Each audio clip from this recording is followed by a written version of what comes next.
The Bengal TV চ্যানেলে আপনাদের সকলকে স্বাগত। আপনারা জানেন যে আমাদের বাংলার খবর বলে একটি চ্যানেল ছিল, যেটি দুর্ভাগ্যবশত এই মুহূর্তে আমাদের হাতে নেই। তবে তার জায়গায় দ্য বেঙ্গল টিভি চলছে, যেখান থেকেই আপনারা দেখতে পান। জুড়ে যাবেন সাবস্ক্রাইব করে, সঙ্গে থাকুন। এইভাবেই অনেকেই জুড়ে গেছেন অলরেডি। আজকে খবরাখবর দিতে এলাম যুদ্ধের। ইরান বনাম ইউএসএ, ইসরায়েল, তার সাথে জুড়ে গেছে সৌদি আরব, ইউএই, কাতার, কুয়েত, বাহরিন, অনেক দেশই। সেই যুদ্ধের প্রায় 12 দিন অতিক্রান্ত হতে চলল। কোন পজিশনে দাঁড়িয়ে কে কার কি ধ্বংস করলো, এই মুহূর্তের পরিস্থিতি কি, সমস্তটা আলোচনা করব। থাকছে বাংলাদেশের খবর। বাংলাদেশ এবার ডিজেল চেয়ে পাঠিয়েছে ভারতের কাছে। ভারত অবশ্য দিচ্ছে, এই সংকটের মধ্যেও ভারত বলেছে যে আমরা 5,000 টন ডিজেল পাঠাবো। এই সমস্ত খবর থাকছে ইরান বড় হুমকি দিল এবার আমেরিকাকে। তবে শুরুটা কি দিয়ে করব? শুরুটা করি, হরমুজ প্রণালীকে অবরুদ্ধ করতে দেব না। ইরানের বিস্ফোরক বোঝাই 16টি জলযান ধ্বংস করলো আমেরিকা। তার ভিডিও প্রকাশ করেছে। সে ভিডিওতে হয়তো সাউন্ড নেই তাতে কালার, কারণ এই ধরনের রাডার থেকে নেওয়া চিত্র বা নাইট ভিশন ক্যামেরার চিত্র এরকমই হয়। আপনারা দেখতে পাচ্ছেন সেই ধ্বংসের দৃশ্য। কি হয়েছিল বিষয়টা? গত 2 দিন আগেই ইরান হুমকি দিয়েছিল, আমরা যুদ্ধ সামগ্রী বোঝাই করা, বিস্ফোরক বোঝাই করা অনেকগুলো নৌকো বা বোট কিন্তু হরমুজ প্রণালীতে মোতায়েন করে রেখেছি। সেখান থেকে যে কোনো জাহাজ আমাদের যদি বিনা অনুমতিতে যায়, 1 লিটার তেলও বেরোতে দেব না, ধ্বংস করে দেবো সেই জাহাজকে। আর তারপরেই গতকাল আমেরিকা জানিয়ে দিল যে আমরা সেই বিস্ফোরক বোঝাই 16খানার মতো জাহাজ ধ্বংস করে দিয়েছি। জাহাজ বলা ভুল, বলা যেতে পারে বিস্ফোরক বোঝাই জলযান, সেগুলোকে ধ্বংস করা হয়েছে এবং সেই ভিডিও আপনারা দেখতে পাচ্ছেন। আমেরিকা বলেছে যে কোনোভাবেই আমরা হরমুজ প্রণালীকে আটকে রাখতে দেব না। সারা পৃথিবী নির্ভর করে, 20% তেল এখান থেকে সাপ্লাই হয় সারা পৃথিবীতে সংকট বাড়ছে। ইরান একা গায়ের জোয়ারি করে হরমুজ প্রণালীকে বন্ধ রাখতে পারবে না। এই 16খানা জলযানকে ধ্বংস করে আমেরিকা বোঝাতে চাইল যে এরপরে আরও বড় আঘাত হানতে চলেছে ইরানের উপরে। ইরান যদি চায় হরমুজ প্রণালী বন্ধ রাখতে, সেটা হতে দেবে না আমেরিকা। সেই দৃশ্য দেখলেন, ইনফরমেশান দিলাম। দ্বিতীয় যেই খবরটা সেটাই আসি।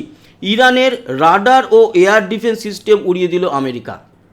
ইরানের কাছে এই মুহূর্তে 2 ধরনের এয়ার ডিফেন্স সিস্টেম আছে। এক হচ্ছে HQ-9, যেটা তারা চায়না থেকে নিয়েছে, ব্যবহার করছে বটে, কিন্তু খুব একটা কাজে আসছে না। যদি কাজেই আসতো তাহলে বোমারু বিমান সহ, মিসাইল সহ, এই যে ইসরায়েল এবং আমেরিকার বিমানগুলো উড়ে আসছে, মিসাইলগুলো উড়ে আসছে, সেগুলোকে কেন আটকাতে পারছে না? এবার জানা গেল কি, HQ-9 এবং রাশিয়ার থেকে নেওয়া S-300 উপরে বোমা বর্ষণ করলো আমেরিকা এবং আমেরিকার মিসাইল গিয়ে আছড়ে পড়েছে। সেখানে দেখা যাচ্ছে তাদের রাডার সিস্টেম এবং এয়ার ডিফেন্স সিস্টেম একেবারে ধ্বংস। তবে 100% যে ধ্বংস হয়েছে তা নয়, কিছু কিছু অঞ্চলের এয়ার ডিফেন্স সিস্টেম একেবারে গুড়িয়ে দেওয়া হয়েছে। কিছু কিছু জায়গায় এই মুহূর্তে অ্যাক্টিভ থাকলেও আপনারা ভালো করেই জানেন চীনের HQ-9 বিরাট সুনাম আছে। পাকিস্তানেও বিরাট বড় সুনাম অর্জন করেছিল, ভারতের একটি ব্রহ্মসকেও রুখতে পারেনি। এখানেও কিন্তু বিরাট সুনাম তারা দাবি করতেই পারে, তারা একটিও রুখতে পারেনি মিসাইল। সেটা অবশ্য গুড়িয়ে দেওয়ার জন্য ইরানের কতটা ক্ষয়ক্ষতি হলো এটা বলা মুশকিল, কারণ এর জন্য খুব একটা ক্ষয়ক্ষতি আর নতুন করে হবে বলে মনে হয় না। তাও এই ইনফরমেশান এসছে আপনাদের সামনে, সেই ইনফরমেশান দিলাম। গত 3 দিন আগে দুবাই বিমানবন্দরে একটি ড্রোন হামলা চালিয়েছিল ইরান, সেই দৃশ্য দেখিয়েছি। এবার আবার দুবাই এয়ারপোর্টের কাছে ড্রোন হামলা চালালো ইরান এবং পরপর উড়ে গিয়ে 4-5টি ড্রোন আছড়ে পড়েছে। এখনও অবধি যা খবর তাতে 4 জন আহত। হয়তো পরবর্তী সময় হতাহতের খবর আরও বেশি করে পাওয়া যাবে। আপাতত আজ হচ্ছে গিয়ে 11ই মার্চ দুপুরে এই খবরটি বানাচ্ছি। সেই ইনফরমেশন অনুযায়ী 4 জন আহত হয়েছে আর হতাহতের আপাতত কোনো খবর নেই। অন্যদিকে আরব আমিরাত মানে ইউএইর যে সমুদ্র আছে, তার যে জলসীমা, সেই জলসীমার কাছে দাঁড়িয়েছিল একটি আমির শাহীর জাহাজ। সেই জাহাজে হঠাৎ করে আক্রমণ করে বসে ইরান এবং সেখানেও দেখা যাচ্ছে যে দাউ দাউ করে সেই জাহাজটি জ্বলছে।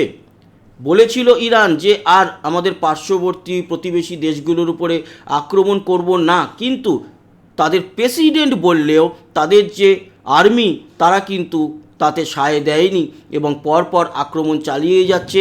যেমন সৌদি আরব, দুবাই সহ বাহরিন, কাতার, কুয়েত এবং ইরাকে যে মার্কিন ঘাঁটি আছে সেই মার্কিন ঘাঁটিতেও তারা হামলা চালিয়েছে। এখানে একটা জিনিস জানিয়ে রাখি, সৌদি আরব, তারপরে ইউএই, কুয়েত, কাতার, এরা কিন্তু একটা কথা বারবার বলছে যে তোমাদের যদি আমেরিকার সঙ্গে শত্রুতা থাকে, তোমরা আমেরিকার যে ঘাঁটিগুলো আছে তাদের দেশের মধ্যে সেখানে যদি আঘাত আনো অতটা হয়তো আমরা রেগে যেতাম না, কিন্তু তোমরা সেই ঘাঁটিগুলোতে আঘাত হানতে গিয়ে আমাদের মানে ইউএই, তারপরে সৌদি আরবের, কাতারের, কুয়েতের যে নর্মাল স্থান, যেই জায়গাগুলো হয়তো সাধারণ মানুষ জীবনযাপন করে, সেখানে গিয়ে বোমা ফেলছো, সেখানে গিয়ে তোমাদের মিসাইল আছড়ে পড়ছে, আমাদের মানুষের জীবনহানি ঘটছে, ফলে তোমাদেরকে তো আমরা ছেড়ে দেব না। ফলে আমেরিকার সঙ্গে কিন্তু এই ইসলামিক ন্যাটো জোট বাঁধবে এবং পাকিস্তান কবে ইরানের বিরুদ্ধে এই যুদ্ধে নামবে সেটা দেখার। যদিও গতকাল ডোনাল্ড ট্রাম্প একটা কথা বলেছিল যে এই যুদ্ধ শেষের মুখে, আমরা প্রায় শেষ করে এনেছি, আর মাত্র কয়েকটা দিন। কিন্তু দেখা যাচ্ছে ইরান যেরকমভাবে তারাও বলছে যে আমরা ছাড়বো না, আমরা এত তাড়াতাড়ি যুদ্ধ শেষ হতে দেব না, যুদ্ধ যদি শেষ হয় সেই যুদ্ধ শেষ আমরাই করব। ফলে এত তাড়াতাড়ি সংঘাত শেষ হচ্ছে না।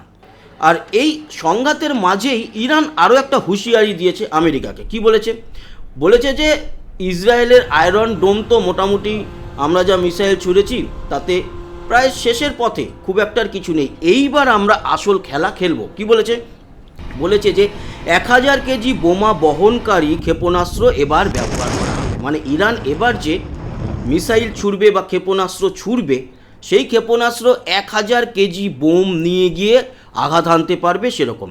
তার জন্য দুখানা তারা আলাদা করে ক্ষেপণাস্ত্র বা মিসাইল রেডি করে রেখেছে।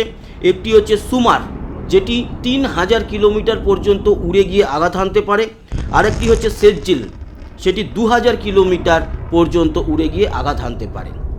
এছাড়া ওদের আরও অনেক মিসাইল রয়েছে বটে, এই দুটো খুব উল্লেখযোগ্য, কারণ 1000 কেজি বোমা বহন করার মতো এই দুটো মিসাইলকেই কিন্তু দেখা যাচ্ছে তারা লঞ্চ করতে পারে। তো এই যদি লঞ্চ হয় এটা কিন্তু অন্যদিকে চলে যাবে, কারণ এরপর ইসরায়েল এবং আমেরিকা তারাও কিন্তু এই 1000-1500 কেজি বোমা বহনকারী মিসাইল ছুড়বে ইরানের উপরে। তার মানে এখনই কিন্তু এই যুদ্ধ শেষ হচ্ছে না।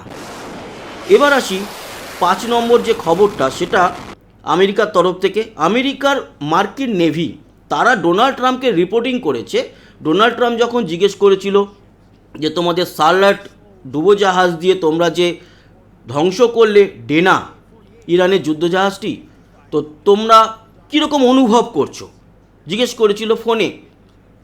মার্কিন নেভি ফোনে জানিয়েছে যে ওদের ডুবিয়েই আমাদের মজা এবং আমরা ডোবাতে থাকবো, যেখানেই ইরানি জাহাজ আমাদের রেঞ্জের মধ্যে আমরা দেখব সেখানেই ডোবাবো, কারণ ওদের ডুবিয়ে আমরা মজা পাই। এটা বক্তব্য, এটা আমার কথা নয়, এটা আমি মজা পেলাম এরকম ব্যাপার নয়, এটা ওদের নেভি ডোনাল্ড ট্রাম্পকে এই রিপোর্টটা করেছে, সেইটাই কিন্তু আউটপোস্ট থেকে বাইরে এসছে এবং সেই এক্স্যাক্টলি কথাটাই জানালাম বাংলায় ট্রান্সলেট করে, ওদের ডুবিয়েই আমাদের মজা। এখন এই মজা এক পক্ষ করছে, আর এক পক্ষ সাজা পাচ্ছে, আর এক পক্ষ 1000 কেজির মিসাইল ছুড়বে, তারা মজা করবে, অন্য পক্ষ সাজা পাবে।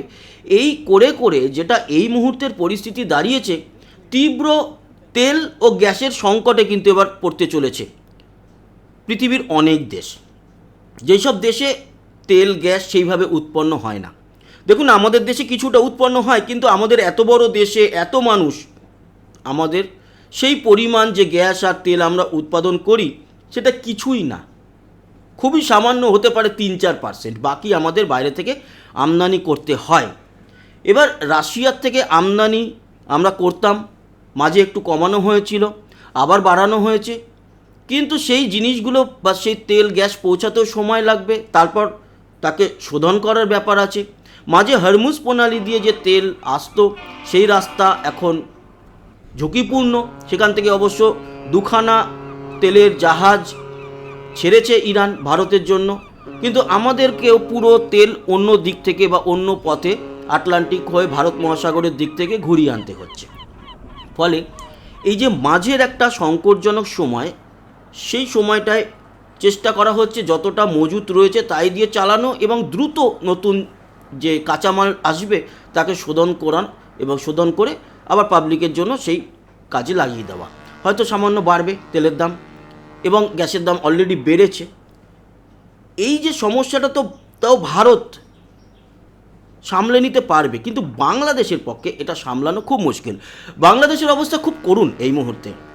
দেখুন, অনেক দিন আমি বাংলাদেশের খবর দিইনি, তার কারণ সেখানে যখন জিতে এলো সরকার, মনে হলো ঠিক আছে কয়েকদিন এখন বন্ধ থাক বাংলাদেশের খবর, আগে তারা স্টেবল হোক।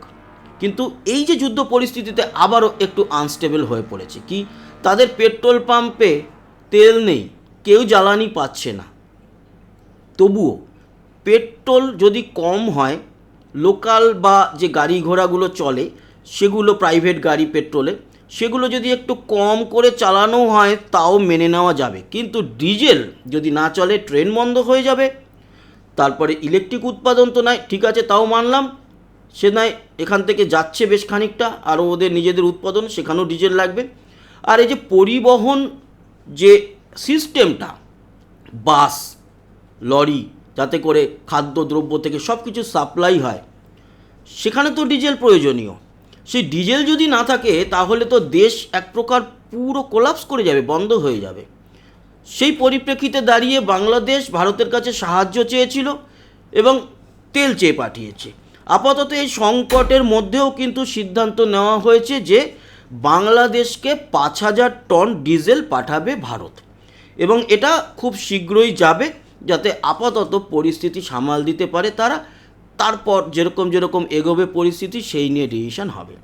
তো বন্ধুরা, এই ছিল আজকের খবরাখবর। কেমন লাগলো জানাতে ভুলবেন না। সঙ্গে থাকবেন, আমাদের সাবস্ক্রাইব করে লাইক শেয়ার করবেন, আর কমেন্ট বক্সে আপনার গুরুত্বপূর্ণ মতামত জানাবেন। আসি, আবার দেখা হবে। সবাই ভালো থাকবেন, সুস্থ থাকবেন, টাটা।